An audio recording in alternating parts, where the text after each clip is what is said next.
নমস্কার বন্ধুরা, life with করার আরও একটি ব্লগে আপনাদেরকে জানাই স্বাগত। আজ সোমবার, কাল থেকে আমার পরীক্ষা শুরু হচ্ছে, সেজন্য আজকে আমাকে ব্যারাকপুরে চলে যেতে হচ্ছে। তাই সকালবেলায় বেরিয়ে পড়েছি।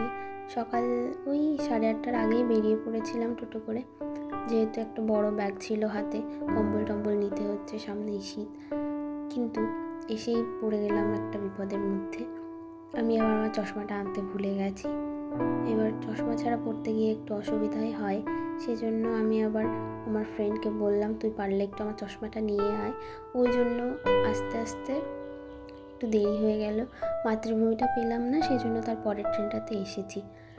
পরের ট্রেনটাতে উঠে তেমন ভিড় ছিল না, কিন্তু যখন নামবো তখন খুব ভিড় ছিল, মানে ব্যারাকপুরের এদিকটাতে ভালোই ভিড় ছিল। তাও ভালো মতো নেমে গেছি। নেমে তারপর ব্যারাকপুর স্টেশন থেকে অটো ধরে নিলাম। রাস্তায় আজ ভালোই ভিড় ছিল, চারিদিকে দেখি অনেক মানুষ। সোমবার তো, উইকেন্ড কালকে ছিল, সেজন্য আজকে খুব ভিড় হবে, এটা স্বাভাবিক ব্যাপার। সেজন্য আজকে ভালোই ভিড় হয়েছে।